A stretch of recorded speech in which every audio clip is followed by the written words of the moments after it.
Hello, everyone. This is Jim Simard with Printing and Publishing. I've been authorized by ClearPropTV's Paramotor podcast to edit this week's show and rebroadcast it for you. In this edit, I endeavor to focus on the guest, their story, and what they have to say.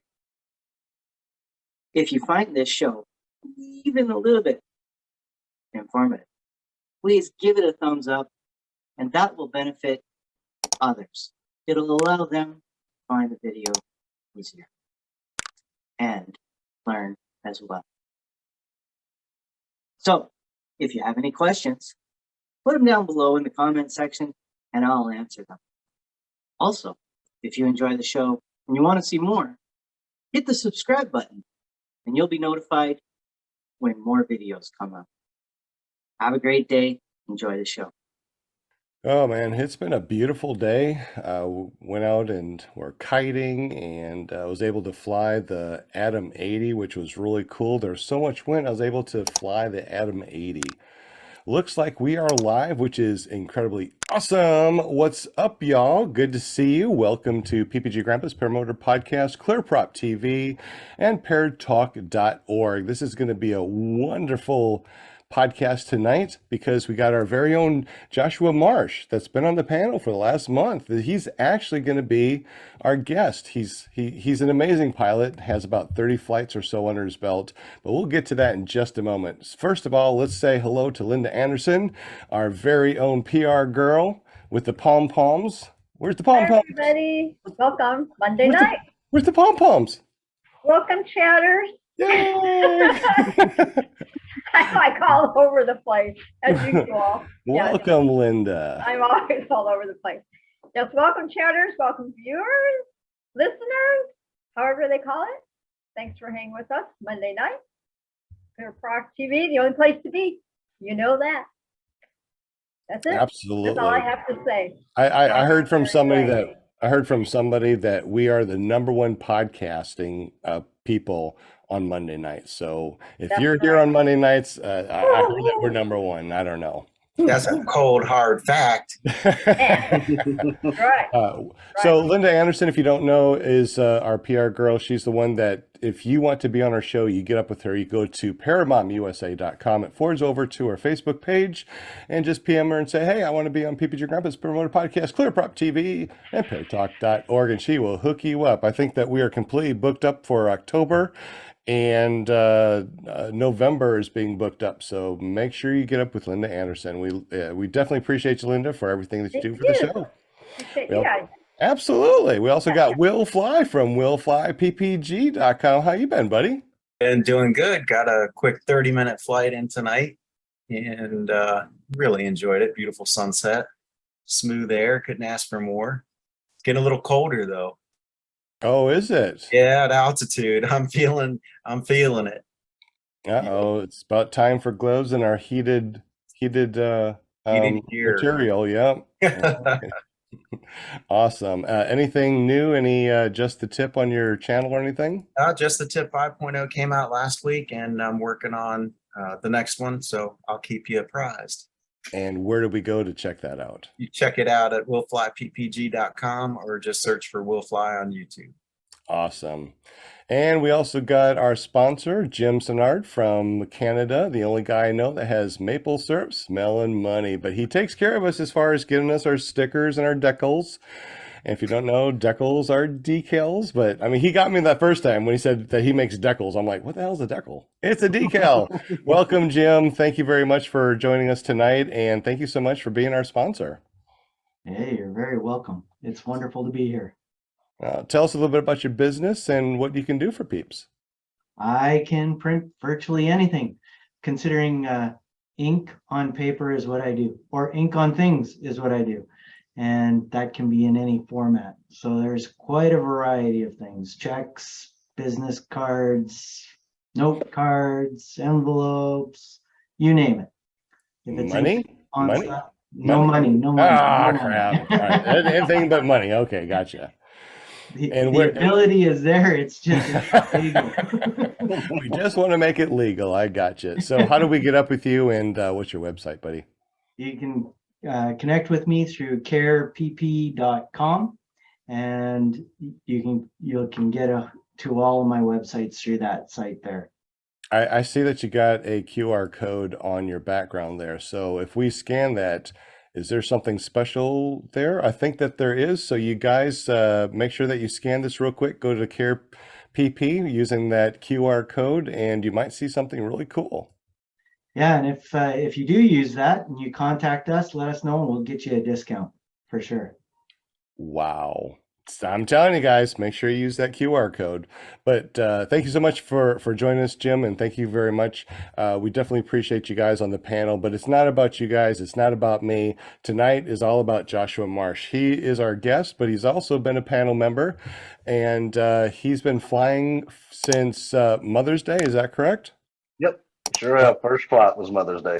And you got about 30 flights under your belt, but you got a lot of interesting things to talk about as far as getting to the point of learning everything before you go to class and actually start flying. So tonight's going to be a really awesome show. So thank you very much, Josh, for joining us tonight. Tell us a little bit about yourself and how you got into paramotoring. Well, 35 years old. Got a huge family, family of 7. After my first flight was out of basic training, I knew when we fell 100 feet out of the air, I was like, yep, this is what I want to do. So I looked into GA first, and of course that was out of the budget range right off the bat. And I come across Tucker Gott, like everybody else does, flying to McDonald's. And I knew right then and there, hey, this is what I want to do. So after that, I finally found a instructor here in North Alabama area. He taught free of charge. You provided your own equipment, and he'd teach you to fly it. So I went down there one weekend, and I got to kiting. I got pretty good at that. And then it was my next step was, hey, you got to get your equipment.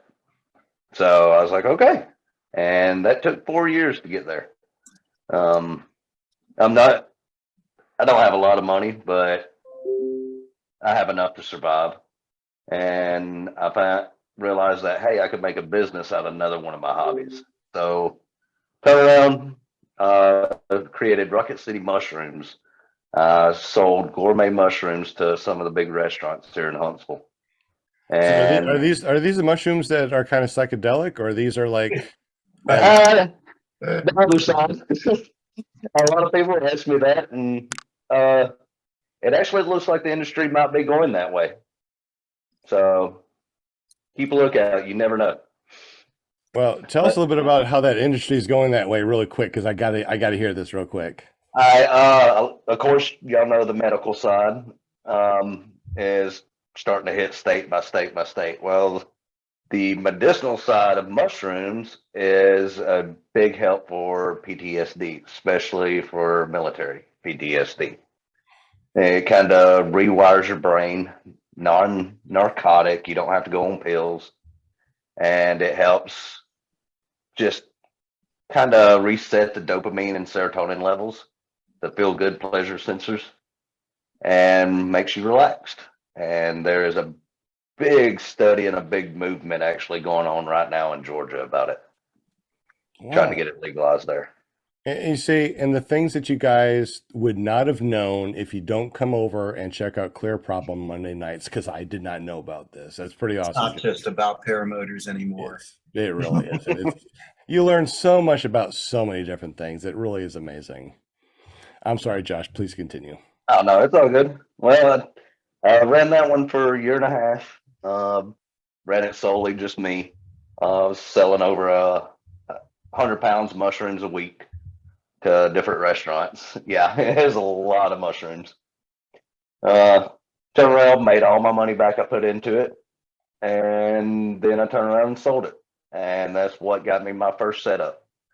I got my paramotor from down at Aviator, from the mechanic down there, Neil. And Brad Roper sold me my first wing. And as soon as that wing come in, I went straight back to day 1 or day 0 kiting that thing. It took I spent about 2 months kiting it before I felt comfortable enough. All right, let's go. And About, then it, about how many hours is that 2 months that you're talking about, you think? How many hours of kiting? every chance I got, probably a good at least 3 or 4 times a week for at least 2 to 3 hours a week, or 2 or 3 hours a day. So 4 times 3, that's 12 hours at least a week times 8. Was that 72? That's a lot of hours. Yeah, that I wanted to know before I got up in the air. And I'm still hesitant on some things. Right. Getting into spirals now, building my tolerance to G-force. I built my tolerance to bumps pretty quick on a stupid mistake I should have never done, and decided to go fly after a thunderstorm, and that was horrible. I'll never my- do that again. Oh my goodness, did you hit a gust front? Tell us about this one. No, it done passed and everything, and I watched the radar. It was good 10, 15 miles out to my south, and it was moving south. And all the wind indicators around me were showing like 2 gust 5. So it was very calm afterwards. Well, that was at ground level. At about 150 foot up in the air, it was not calm. It was I figured it up to be 15 to 20 mile an hour winds. And at that time, I think I had 15 flights, maybe, with maybe 10 hours of flight time. So I learned how to do my oscillation control during that flight, and my bump tolerance went pretty high that day. That's pretty incredible. Do you use any apps to check your winds aloft or anything? Did you check it that day, or are you just like, oh, it's nice and cool and let's go up? Or I actually use Windy and Ryan Carlton. That's the ones I mainly use. what did Ryan Carlton say? Well, I didn't check it that day. That's the bad thing. Oh, I just checked gotcha. Windy, and I was like, well, I was looking at all the radar Gotcha. stations, and all of them, except for where the storm was below 6, 7 mile an hour. So I felt comfortable. I even had a powered parachute guy go up behind me, and he said that was the scariest flight he's ever been on. Every time I forget to check PPG zone or Ryan Carlton, I regret it. Yep, I check it every time now.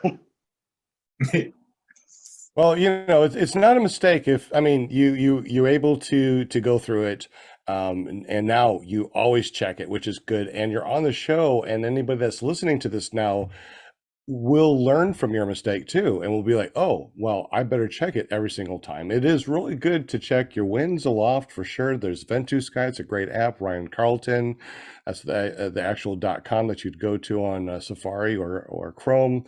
And like you said too, PPG Zone has a good one that shows winds aloft.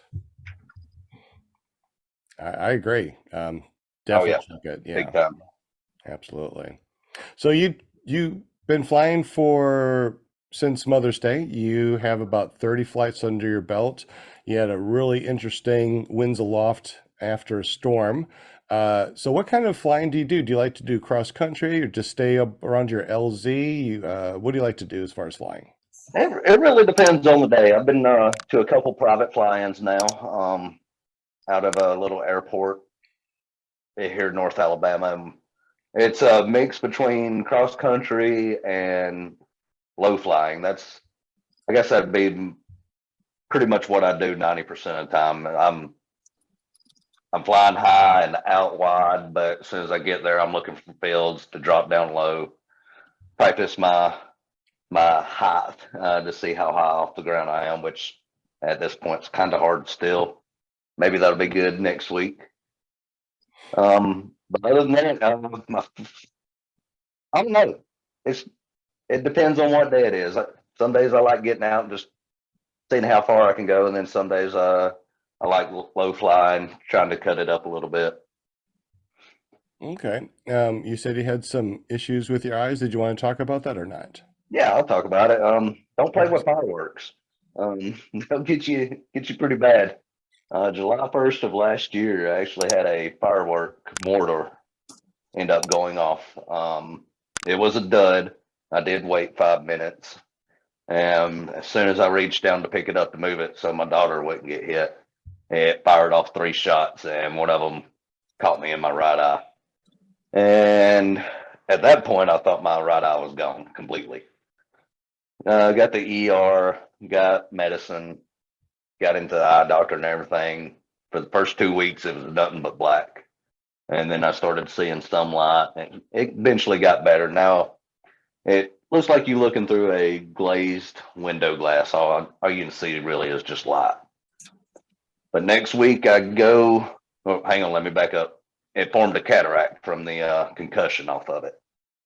So I got a full cataract. Next week I go get the lens replacement, and the doc said he's putting a distance lens in, and I should have all my depth perception back, close enough to 20/20. I might need readers for up close stuff. So maybe I can start it. Go ahead. How does that affect your flying, Josh? It's bad on my landings. I've noticed some places where I'm pulling a flare at 1 foot off the ground, and I'm right there fishing the toe touch. And no, I'm still another 10 feet up in the air when I'm flaring, and that's why I've had a couple hard landings. But I know that's going to change, especially when I can see how far I am actually off the ground. Even looking out to the horizon, it don't help me none on how high I really am. Yeah, I mean, we really don't realize how important our depth perception and peripheral vision and all that is until we don't have it. Like right there at sunset, you know, when the sun starts to go down, and it makes the timing of the flare a lot more challenging. Yeah, And you know, you got to practice stuff like that. And you saying your peripheral, yeah, anybody I fly with, hey, stay on my left-hand side so that I can see you coming up on me if I have to. Otherwise, if they come up on my right, I pretty much got to turn around backwards to see them. Josh, were you taught like power on landings in school? No, I was power off. Okay. I've been thinking it might be a good idea if instructors taught that at the end, you know? Yeah. So that just before you go off on your own, and then you can, like in your instance, it would probably be much easier because you'd know where the ground is. Yeah, that it might help. I might actually try that one day. I feel comfortable now landing. Yes, sometimes they're hard. I'm not breaking equipment anymore or bending up equipment. So I might try that. I plan on going to fly tomorrow. I might end up trying to power on, see what happens. Yeah, key thing is come in with lots of brake, not too much though. And make sure you're going into the wind. Otherwise you're gonna run like the Dickens. Well, that's interesting. Now, I hear an echo. Is that you, Jim? All right. So real quick about the cataracts. I've heard about cataracts. I heard about cataract surgery. I heard about,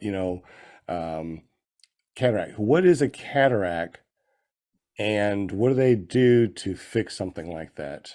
And I'm sorry to ask that, but I just don't know what a cataract really is. It's actually just if I'm not mistaken, I was looking up like natural remedies to it, see what could help, because it looked like my vision was getting better at one point, and it just kind of stalled out. But anyway, it's a protein that has hardened in your lens, and it's not able to flush that protein out like a normal eye would do. And other than that, I've watched one in person, a cataract surgery. I just go in there with like a little drill, kind of bust it up, suck it out. Another one is the laser, which I have no idea how that one even works on that. And then the full replacement, which is what I'm getting. So they'll actually take out my whole lens and put in I get a fake one. I don't know what it's made of or anything. Interesting. All right. Well, thank you for that information. I guess one of these days I'll have to actually look on YouTube and figure out what a cataract is. But that was a really good. It made me understand it's a protein that basically fogs up your lens. Yes. Yeah. And when you had the firework that hit it, that caused it to not be able to flush out that enzyme, basically. Yeah, apparently you can get like trauma to the eye by pressure, and it causes some reaction or something to make it fog up.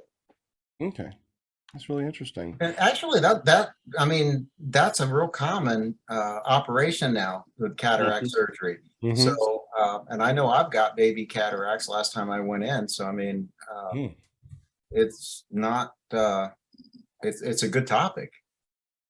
And so it's Interesting. good to know that, you know, we can still That's- fly.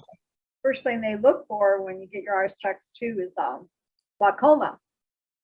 That's a big thing too, that it's, you can actually go blind from it or whatever. But I know when I get my eyes checked, they check for that. But the weirdest thing is when they do the eye check and that air, you know, they put that air in your eye or whatever, you know how they do that? And it just kind of makes you jump. It's like somebody like, have you had that done, Sean, where, you know, you look at the lens and Actually, I get my eyes done every year because dilate your eyes. Because I had LASIK done like way back in the day, and to keep my not insurance, but the guarantee, they will guarantee my eyes forever if I go to the eye doctor every year. So this last time I went to the eye doctor, I was waiting for that puff thing. It's like, where's the puff thing? They say, well, we don't do that anymore.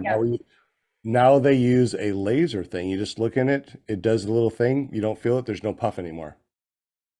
Thank God. I hate puffs of air in my eyes. So they've changed that up a little bit. Thank goodness. Good. Any questions in the chat, Mr. Will Fly?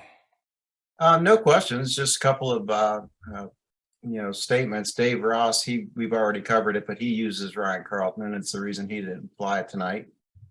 Brian Waller says, "What's up, folks? Just got my last flight in until Ian passes the hurricane. I guess that's coming up towards him. Good luck with that, man." Yeah. And John Wayne's foot drag landings might work. Yeah. But it's going to be kind of a non-issue for you after your surgery, right? So It probably will. I've tried foot dragging, but especially like 2 weekends ago, I think I did close to 50 miles of flying, and I tried foot dragging just the tops of corn and stuff. And what felt to me that I was 6 inches from touching it. One guy's like, "Man, you're still like 2 feet up," and I'm like, "Oh man." So yeah, it just wasn't gonna happen. Well, that's what I meant when I was saying power on landing, come in with a foot drag so you knew how high you were. And then you could just kill the power and land wherever you wanted. But if you're not touching the ground, I wouldn't do it that way. Yeah, I'm trying Continue not doing to. it the other way. Well, you know, he also only has like 30 hours under his belt, so he's relatively a new pilot. I know I wasn't doing anything like that for months into me flying, but then again, I'm an old grandpa, not a young guy like Josh. I'm getting there. I've already had back surgery too, so. Oh no! whoa. June 9th of last year, had a spot on my L5S1. They took out part of my disc, so. I guess you're going to be doing some triking soon, huh? I'm gonna try to push it off as much as I can. Triking is so fun. Think about it. You know, when you're coming down, it doesn't make any difference. You can feel the back wheels touch. Mm-hmm. So And it just rolls. And it rolls. And when you take off, it doesn't make any difference either. It's one of the most fun things I've ever done, and I really enjoy triking, even though I do enjoy foot launching. If all you do is foot launch, you're missing out. You're missing out on something fun, because 9 times out of 10, whatever foot flying machine you have, you can put on something like a retractor trike or some sort of bolt-on trike, and you don't need to get another machine. You can just bolt on a trike. That's what I'm thinking about doing. And those are really fun. Thought about it. Thought about it? Nah, I don't want to do it. No, I want to do it. I'm trying to I guess stay athletic as long as I can because, like I said, done had back surgery, fixing to have cataract surgery, so it's all going downhill pretty quick. So I'm trying to make it go out as long as I can. You really think that triking is easy, super easy? No, no, No, I wouldn't say it would be super easy. you're still going to get your steps in on your Fitbit. You still got to take that trike down. You still got to bolt it on. You still got to do some stuff with it. You got to set up your wing. So you're still walking around. It's just you don't have to worry about the landings when you have something like this going on. And I never even thought about that until just now. Most people are talking about their knees or their back. Didn't even think about your eyes or I something. didn't even think about that either. Yeah. So once again, thank God for paramotor, podcast where we can talk about it, just a group of people talking about something like this, because there might be somebody out there that, maybe has cataracts and doesn't really feel safe foot launching, and maybe something like this would be good for them doing the trike. So Yep. there we go. Hey, Don C says when he turned 82, he went back to foot launch. Awesome. He's one of the guys I fly with. Okay. Good for you, Don C. Good for you. Right on. Yeah. Wow, I didn't realize how many people we had in People the in the chat. chat. Yeah, look at all these people in the chat. Let's go Yeah, ahead and say hi to everybody. Yeah, real quick. I got Goldie Feel, Will Fly, Aaron I. Oh God, speaking about getting old, hold on a second. Oh, so much better. Bill H, Paraninja Flying Flamingo Jade, Hey, Jane, hi, baby. Air Motor NC, Aaron I, the PPG guy, John Aaron, Wayne, hi. one of our sponsors of the channel. So thank you very much, John Wayne. We definitely appreciate you. Tommy Sutherland's in the cowboy. house. James, David James. Wolf. What's up, David Wolf? I can't believe that you're actually here hanging out with us. But definitely, we're glad that you're here. Let's see. We got Jim from Care PPG. That's awesome. David Rose, Don C, Brian Waller, another guy that helps us out on the channel. Thank you very much, Mr. Brian Waller. And Brian. Wendy the Explorer. What's up, Wendy the Explorer? Glad that you're here on the show, hanging out with us in the super chat. And Jeremy, Will Fly, Don C, John Wayne, Brian Waller, Dave Rainey. I thought it was Dave Ramsey. Dave Rainey. Good. Glad everybody's here. Welcome. Jeremy's in the house also. Glad that you guys are here. Let's go ahead and continue on our paramotor podcast. Welcome everybody. So Josh, you've been flying for since Mother's Day. You got about 30 flights under your belt. You like to fly different things. I know one of the questions is going to be, what is your go-to gear? What are you flying? Your wing? What size is it? What's your paramotor? And are you going to be doing some sort of upgrade in the future? Oh yeah, I'm already looking at upgrading. Right now I got a top 80 that's been upgraded from Neil Aviator. It actually has a Atom 80 exhaust and airbox with a 135 prop. He said it made about 15% more thrust on it, which I kind of believe because I was kind of skittish about a top 80 actually pushing me enough. And this thing trims in, will pick me up pretty quick. So far, my quickest ascent was 31 feet a second. So I think I'm doing pretty good on that. That's really good. Even with my Mostra, I never got something that high. I think. Oh wow! Yeah, you're doubling my ascent. And then I do a Baja ITV Baja 29 meter, which I would suggest to any new pilot. That thing is so easy on inflation, on steering. It's easy to control. If it goes off to one side, you step up under it, you apply a little bit of brake, and it's right back over your head. It's no fighting it at all. It comes up easy, it flies easy. It's got a good speed range on it too. Trims out. I can keep up with a couple guys in chat right now halfway until they hit speed bar, and they're long gone after that. So, but my quickest speed so far has been 47 mile an hour on that wing. Of course, that was with a tailwind, but normally it'll fly about 30 mile an hour, 25, 30 mile an hour on a That's normal day.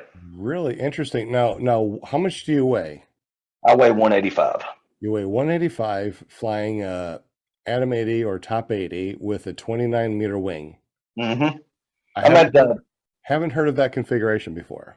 And I'm right in about the 60% range of that wing, so I'm not overloading it. I'm not underloading it. I'm right in between, right in the middle of it, and very easy. It hits bumps nice. I've only had one wingtip collapse, and that jumped me around a little bit, but it was already back out before I even knew it even deflated. So, but I love my setup, but I still want to jump up to a 185. I think that's going to be my next buy. Have you checked out the new HE125s? Their thrust is just a little bit under the Moster 185 with a lot less of the weight. No, but I'm also looking at that factory R. I'm liking that color scheme on it right now.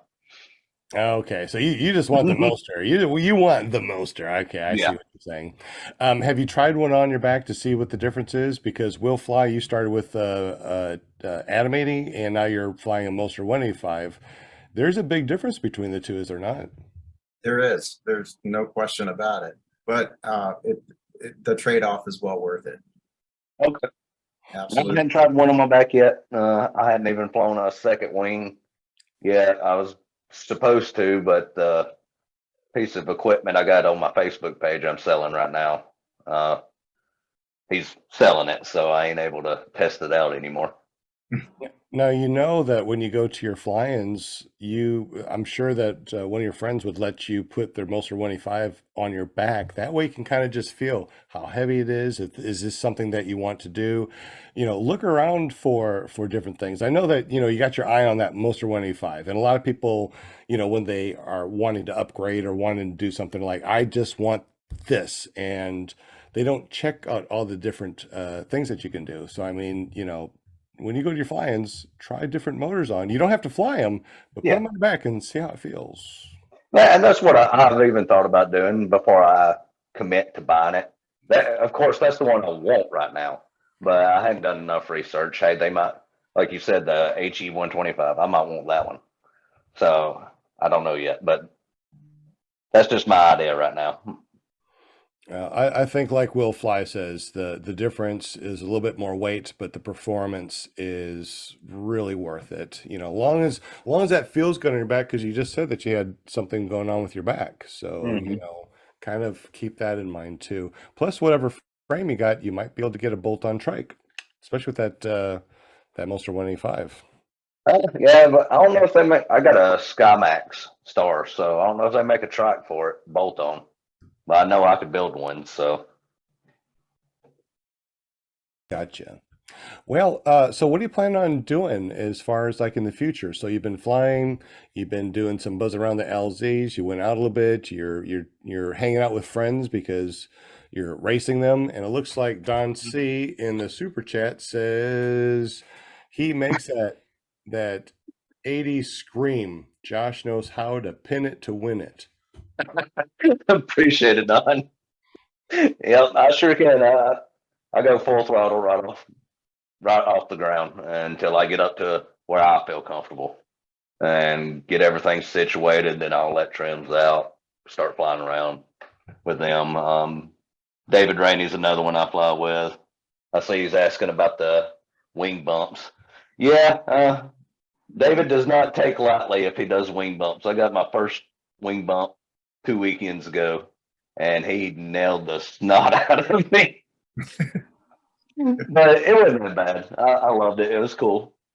For people that are listening to this or have not been or have thought about getting into paramotoring, can you tell us what a tip touch is or a wing bump? Yeah, just another guy comes in, whoever or you come up. You just literally touch the tips, wing tips of each wing together, and then you part your ways and you go on. I try to make that as clean as possible. It's just the tip, right? Just the tip. Yeah. Well, Will Fly, he makes good tips on his Yes. videos over at willflyppg.com, and his series is just the tip. So Yeah. I don't think there's nothing dirty about it. Well, man, no. And so we're pretty much on the same track, timeline, anyways, because Dave Wolf touched my tip for the first time at Purdon's. Oh, okay. Yeah, that's pretty cool. Yeah. I know I gotta He keep was my wings a gentle. little bit. Though. He was real gentle with me. David Randy wouldn't. And that there was a whole spiel about that, which I can't release on YouTube. So Oh, speaking about YouTube, what kind of videos are you putting out on YouTube? And for all of you guys that want to know, his YouTube link is down below his very long, incredible bio. So look in the description down below, read his bio. It's amazing what this guy has done to help his family and not go fly. And his YouTube link is down below. But what kind of videos do you produce, and what are you planning on producing in the future? Anything more interesting or fun, or just keeping what you got? of course, yeah, I'm gonna continue with the videos. My parents live about an hour and a half away from me. So my mom watches it and she likes seeing all that stuff. Then any of the friends, hey, what is it that you do? They're like, I can show them right then and there. So, but otherwise, I put on there what I like, what I think somebody else might like, the crazy stuff like flying under the power line for the first time, doing my spirals, or my crazy crashes that I can't see the ground on. But other than that, hopefully I can get better at editing, doing more storyline type, and maybe one day help somebody out. Did you say something about flying underneath power lines? Yep. All right. What is that about? Because I can't even tell you how many hours I have, and I've never done something like that.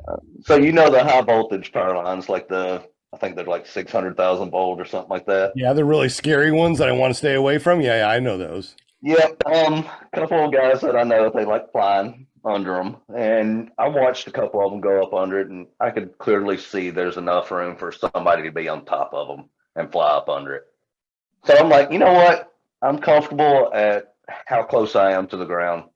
I'm gonna try it. If I don't like it, I can always cut right or left and bail out, climb, go over it, whatever.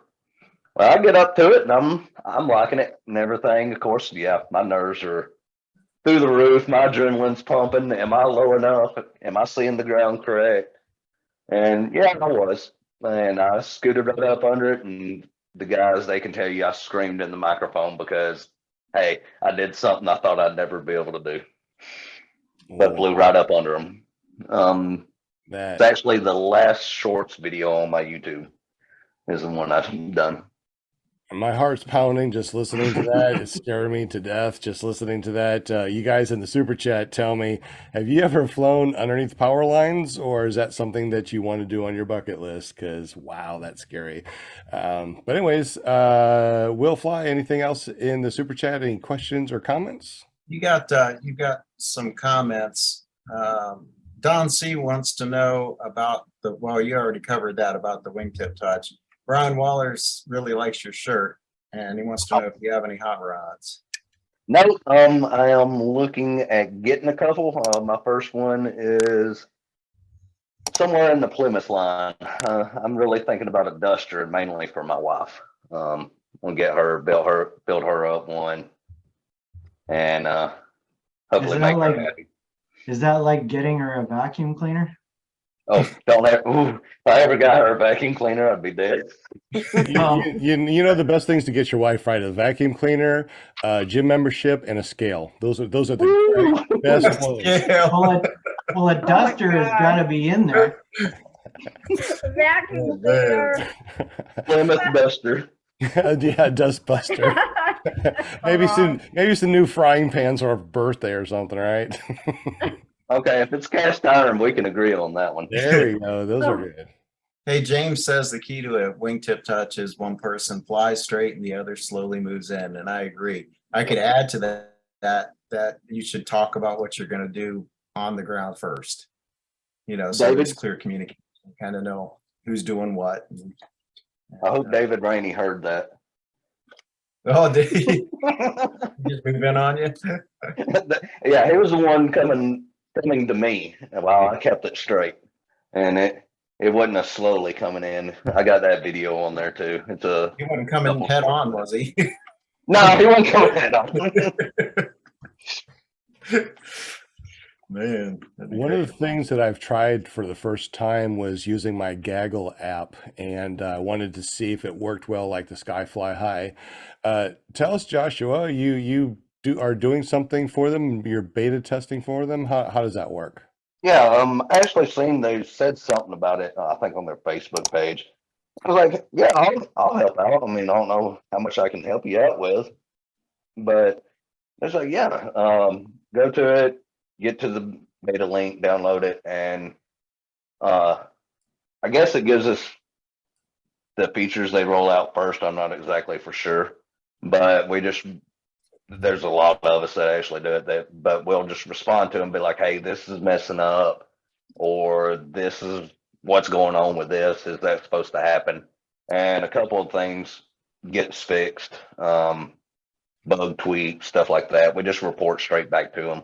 Hey, this is what's going on. And they try to fix it on the next update for you. Okay, so you're just a beta tester. You don't actually work with them. Oh, no, I do not get any monetary value out of it, nothing like that. I just, hey, this is what's happening on my end. I don't know if anybody else has reported it, but here you go. And then I'll try to send them some data logs, statistics, stuff like that. Okay, that's pretty interesting. How many people out there know about the Gaggle app? I tried it for the first time, I think yesterday or the day before. Pretty interesting. Lots of features. Let us know in the super chat. So anyway, what else is going on with you as far as flying and your future events? Are you going to maybe Bad Apples or another fly-in? Yeah, I wished I'd with the Bad Apples this last one. I literally just got my equipment. I think I just took my first flight, so I would have got down there. I probably would have crashed out horribly or something like that and destroyed more stuff. But I didn't go, but I will be at next year's. I'm actually thinking about pulling a Harley and flying from North Alabama to Oshkosh next year. It's 633 miles from my house, so I won't be doing near as much as him. But that would be a good stepping stone for me on cross country. Absolutely. When do you think you're going to move up and get a new flying machine? Is that going to be like in the near future or maybe next year? That's probably going to be next year. I'm looking at different wings right now, thinking about moving up in wing size already. I'm starting my spiral, so right now on an A wing, it just requires so much more input to get it to go where you want it to go. To drop it down into a spiral, I got to pull 10, 12 inches of brake just to get it to start going into the spiral. Or I hadn't got into wing overs yet. I want to learn my spirals, get them under control, make sure my oscillation control is still 100%. My energy management is built up first before I do that. But I'm also, again, like I said, I'm looking to advance to another wing. Just don't know when yet on that. Gotcha. Well, if you ever come out over this way, we got different motors and different wings at the school that you're more than welcome to use. And we got a lot of wings, a lot of motors. I'm not an importer, but I'm a reseller for a lot of different brands. I like it to where my students are able to look at all the different brands and go through all of them, figure out what they want, and then, go to get the wing and get the motor that they actually want instead of one that I actually, are trying to sell them. So you're more than welcome to give me a call tomorrow. Matter of fact, anybody is. My number is 501-747-3600. 3558, just give me a call or text me. And like I said, I am very lucky, very blessed to be able to resell a lot of wings and paramotors. So if you're able to get over here, you can fly some and see which ones you like the best. Let me get my eye fixed so I don't destroy your equipment. Yeah, you break, you buy type of thing. So, Yep. yeah, get that eye fixed. That's why I hadn't flown anybody else's stuff. It's like, I know it could be that instance where I'm just not going to land good because of my depth. And that's why I haven't flown anybody else's yet. I hadn't even asked. Well, there are some things that you can do, and we can talk about that, off air or something like that, as far as landing with that depth perception. And like I said, one of the guys down at Lone Star, he has, I'm not sure exactly what it is, but I think that he's legally blind with some sort of glasses, and he flies paramotors. So, there are a lot of people out there that have a lot of that's not, I don't know how to say it without maybe hurting somebody's feeling. They have issues, but they have overcome those issues and now are able to fly because of either doing something with the paramotor, doing something with the gear, learning a different way of doing something, and they're able to get out there and fly. Just like we talked about earlier, I cannot believe that until just now, I never even thought about using a trike for people that do have cataracts or have something with their eyes or something like that. I didn't even think about that until tonight. So, and I know eventually, probably another 10, 20 flights, whatever, that something would kick in, be like, hey, this has hit me landing spot on every time. And that's what I'd have to do. At this point, I don't know what it is. Like I said, one of the guys, they could be in my ear, tell me, hey, start your flare. And I'd come in, I'd run it out. And I'd balloon up a little bit or something like that. I might have pulled it a little bit too hard or something. But otherwise, if somebody was in my ear telling me my height off the ground, I'm good.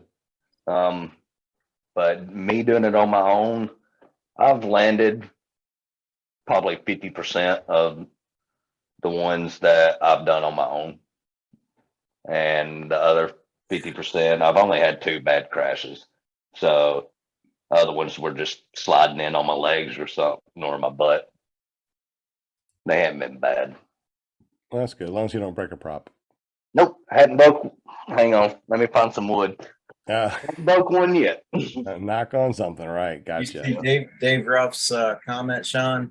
No, what's that? What do you say? He says, "Look, man, I'm a blind lunatic. You can fly. You can say." I guess he's saying if he can do it, anyone can. Dave's a good guy. Yeah. That's true. I mean, there's people with all kinds of different limitations, and they're still flying paramotors. Yep. One-legged paramotor pilots. You got people that can't see, but if there's a will, there's a way. I saw something on the internet, so it must be true. This guy that had no arms, but he had chains connected, or chains or ropes or something, and he was working out at the gym without any arms. And you get these guys or these people that are just bound and determined that I'm going to do this no matter what, and they do it. Looking at my backstory, I had a stroke because of a heart surgery complication. I wasn't able to speak. I wasn't able to eat. I had a tube going into my stomach, but I was bound and determined to fly a paramotor. And I think mentally that challenge, or that focus, that thought, helped me get to the point to where I can fly. So, it's mind over matter. And I didn't even know that about you. Yeah, I don't say a lot of stuff about it. I did post a lot of stuff about the heart surgery and stuff like that, but this is not my podcast. I mean, this is not you're the guest, not me. So let's talk about you and not about me. This is all about you tonight. So tell us more about your flying and what you want to do in the future. You want to do a SIV in the future, or learn more things, maybe go on an Icarus race? Tell us about some future events that you want to do. They've got a lot of plans. Like I said, I want to do the fly to Oshkosh. So I want to do from Southeast United States to North United States. Another thing I want to do eventually is the something like the Wingman Challenge that's going on right now, or the Icarus race or something like that. I'd love to do that style. I'm getting started in paramotor camping right now, which is freaking amazing. I love it. Are you actually doing the camping right now? Oh yeah, it was a couple weeks ago. It wasn't a fly to camp and then fly out of. We actually went and set up camp. We flew around for a couple days and stayed there at the camp. So I love that part of it. But me and another guy will eventually get out and fly to somewhere and camp out and then fly back. Eventually, though, looking at another business aspect, open another business. I just don't know which route I want to go, but it's going to be paramotor involved. That's my 5 to 10 year goal, is to do something like that. So you want to, you thinking about instructing? I would love to. I don't know yet. Of course, now I don't have my PPG-1. I don't have any of them ratings. Eventually, I will go to a school to even if it's 5 years down the road, just to learn more.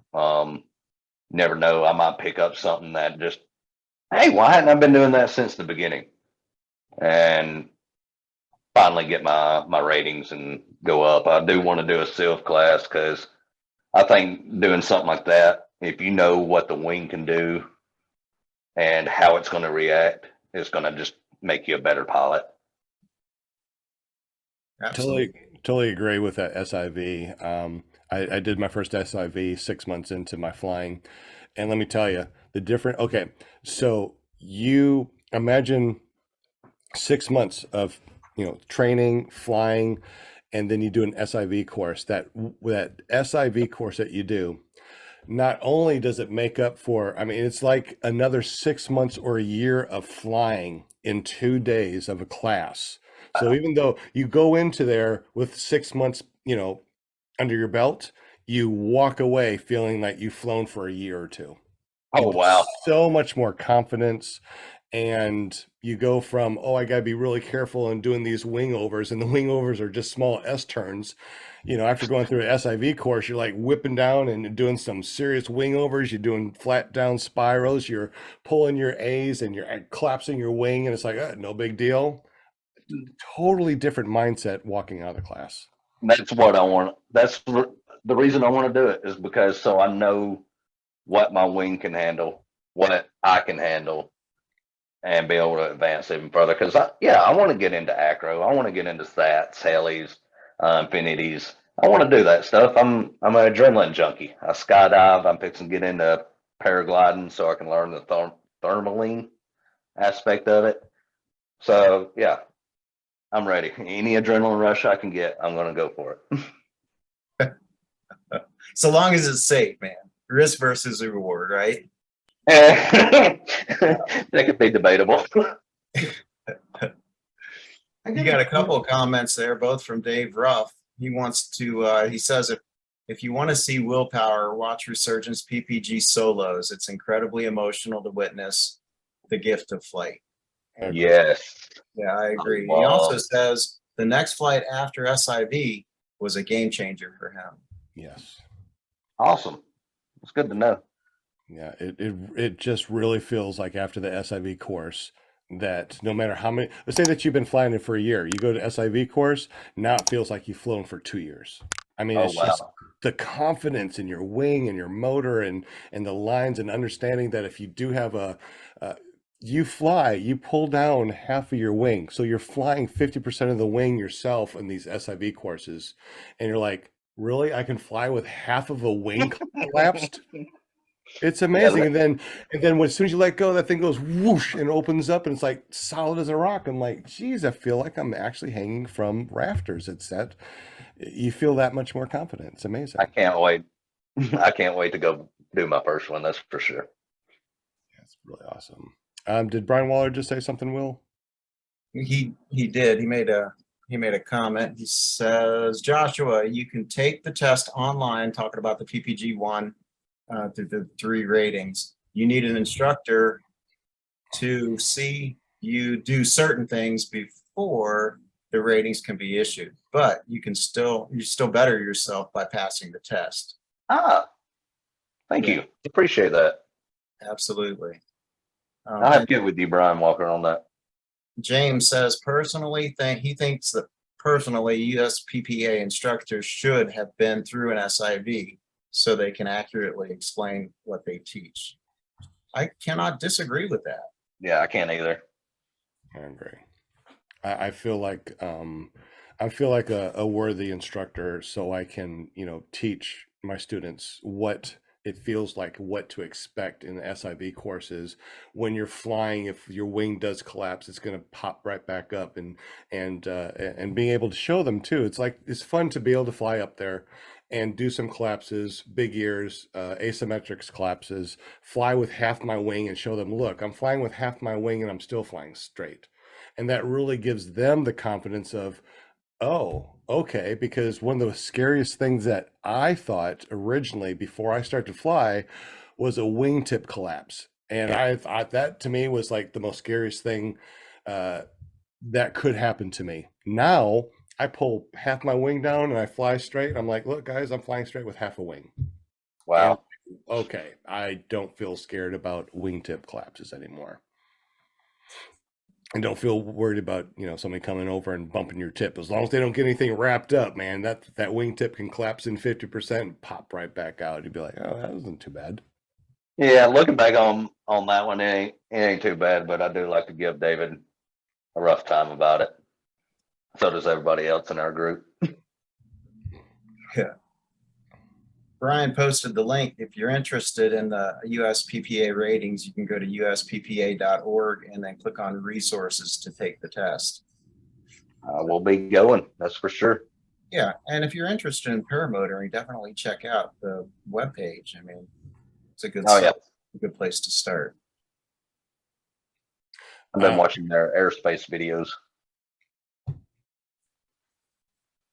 Yeah, airspace videos are good. Jeff Goen over at Foot Flyer, he has a lot of videos. Matter of fact, that's one of the things that I've done too, is I got all of his videos, watch them over and over again. It's just so much information going through, and he has a great instructor book too for instructors that he has published. And of course, his PPG Bible books are definitely on par for everyone.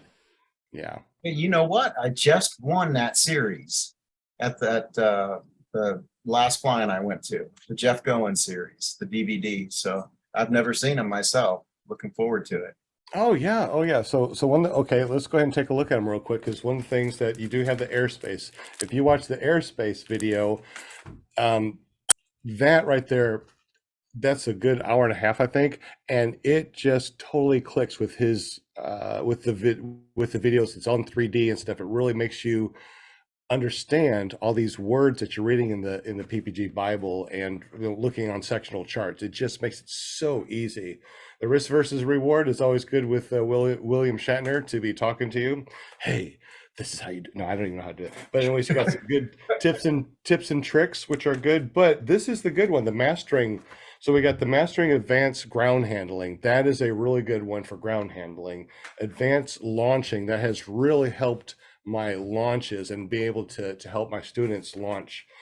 In-flight precision, really a good video that talks about how to fly, use your trim settings, just pretty much everything, how it works.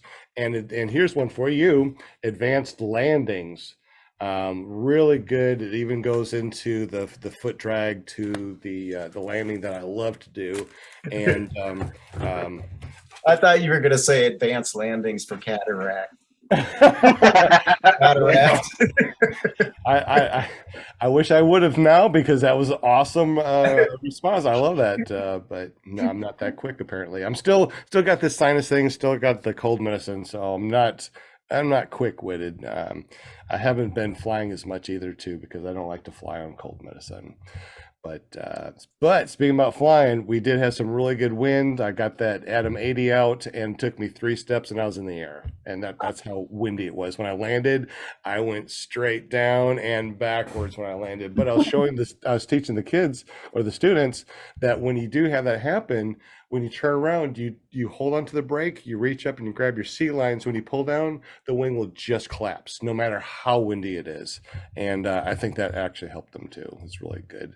So all these advanced classes, all these advanced DVDs, really good series. You can find it over at Foot Flyer. I think it's footflyer.org or net. I'm not sure which one it is. Just search for Foot Flyer. Jeff Goen has made these. It's absolutely incredible. So shout out to Jeff and his PPG Bible and the series. Really good stuff.